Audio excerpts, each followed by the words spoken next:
There's one specific hour that wakes up millions of men night after night like clockwork, and almost none of them know what's actually causing it.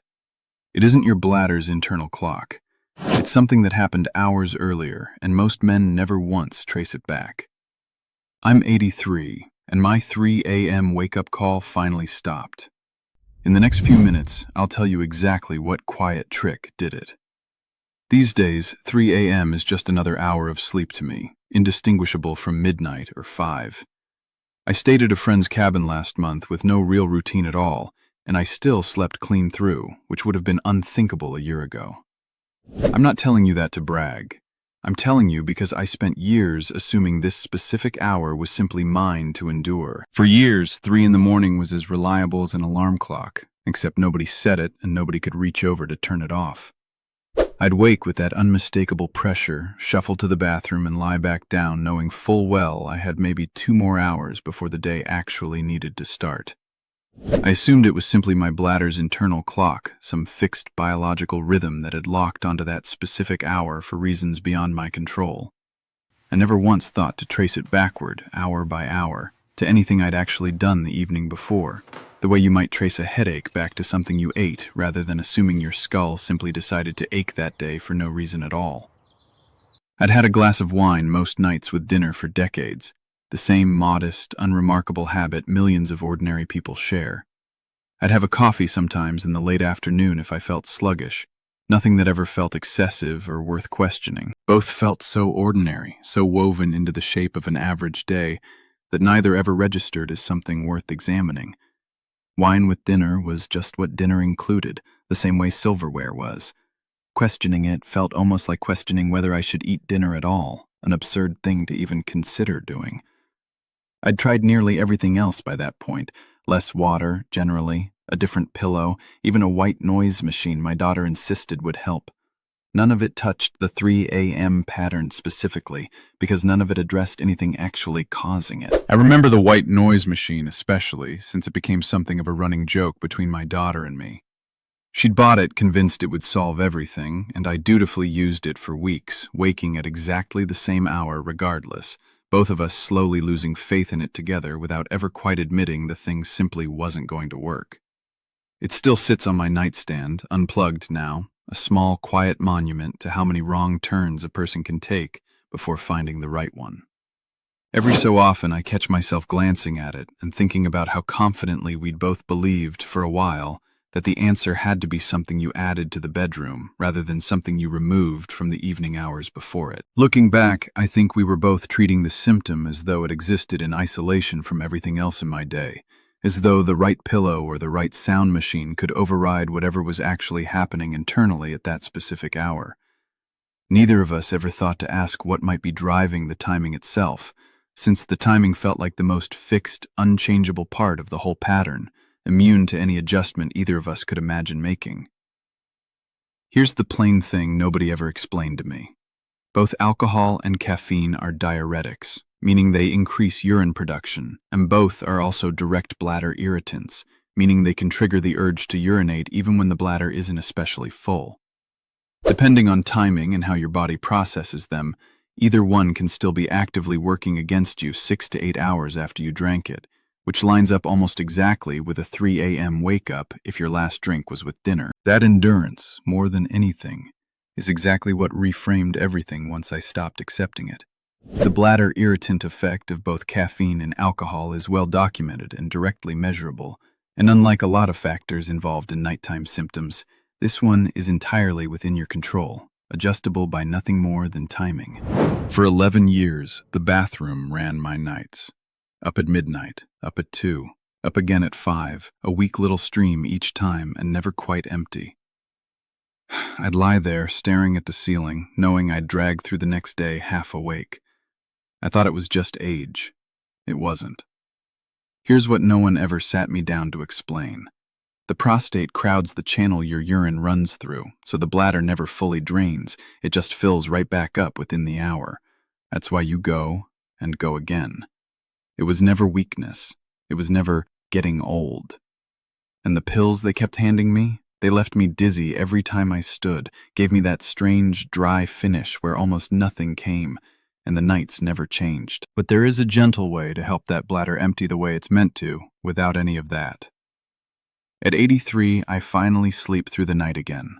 I'll show you exactly what in this video, and if you want the simple support I personally use, there's a free presentation linked in the description below. So here's the quiet trick. I didn't give up coffee or wine, I just moved them earlier. Coffee stays a morning-only habit now, nothing past noon. Wine, if I have it at all, comes with an early dinner, well over 6 hours before I turn in, rather than the later dinners we'd drifted into over the years. I want to be precise about why timing matters more than quantity here, since precision was what actually convinced me. Caffeine has a half-life of roughly 5 to 6 hours in most people, meaning half of what you drank is still active in your system that many hours later. A cup at 8 in the evening still has meaningful caffeine on board past 1 in the morning.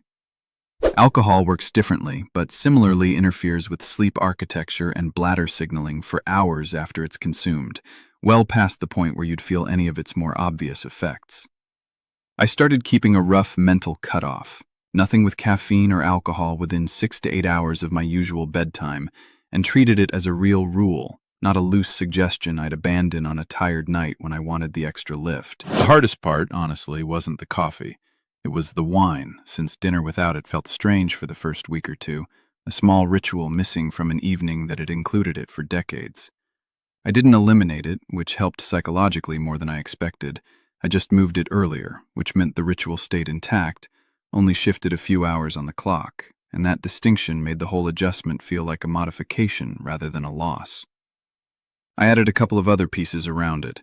A short walk most mornings, supporting overall circulation, better sleep hygiene generally, a consistent bedtime, a dark room, since a body under other kinds of sleep stress seems to notice bladder signals more acutely than a body that's genuinely well rested, treating the two as connected rather than separate concerns. I gave the new timing about 3 weeks before I trusted it was actually working and not just a good stretch of luck. By week 2, I was already down to maybe 1 interruption most nights instead of the reliable 3 a.m. wake-up. By week 3, most nights had none at all. I remember the first night I genuinely slept through, waking up naturally near dawn instead of being pulled out of sleep by that same familiar pressure. I actually checked the clock twice, confused, half expecting to find I'd misread it, since 3 uninterrupted nights had felt within reach, but a fully unbroken night still seemed like something that happened to other people, not to me. The strangest part was how normal the new routine felt within a month. I stopped thinking of it as a restriction and started thinking of it as simply how I drank coffee and wine now, the same unremarkable status my old habits used to have, just shifted a few hours earlier on the clock, without any of the sense of deprivation I'd braced myself for going in. My wife and I hosted a long, late dinner with old friends last month, wine on the table the whole evening, and I made a point of stopping mine early while everyone else kept going. Nobody noticed, nobody commented, and I slept straight through anyway, which felt like a small private victory nobody else needed to know about. I think about a man named Eugene who wrote in, 79, who told me he'd never once tracked when his last drink of the day actually was, assuming that as long as he wasn't drinking anything right before bed, timing simply didn't matter. He said learning about the actual half-life, specifically hours longer than he'd have guessed, was what finally convinced him to change anything. Eugene told me the hardest part wasn't giving anything up, he didn't have to. It was simply moving his evening wine earlier, which meant restructuring when he ate dinner overall. He said that adjustment rippled through his whole evening routine in a way he hadn't expected from something that sounded so small. He also told me his wife had initially resisted the earlier dinner since it disrupted a schedule they'd kept for decades, and the conversation about actually changing that schedule was harder, in some ways, than the change itself once they'd agreed to try it. He said it took real, deliberate negotiation, not just a private decision he made alone, since dinner in their house had always been something they shaped together, not something either of them adjusted unilaterally. If you're on medication for your blood pressure, your heart, or any sleep medication, please hear this clearly. Nothing here replaces your treatment, and you should never stop or change a medication on your own. Mention any significant change in alcohol or caffeine timing to your doctor, particularly if it's relevant to something you're already taking, since even a small shift in habit is worth a quick conversation. What I want you to walk away with is this. Not everything working against your sleep happens at night. Sometimes it happens hours earlier in something as ordinary as your evening coffee or your dinner-time glass of wine, sitting quietly in your system long after you've stopped thinking about it. I think about how simple this turned out to be once I finally traced the pattern backward instead of just enduring the same hour night after night, assuming it was fixed and unchangeable. All those years of pillows and white noise machines, chasing the symptom at exactly the moment it appeared, when the actual cause had already finished its work hours earlier. So here's what I use: a few drops every single morning.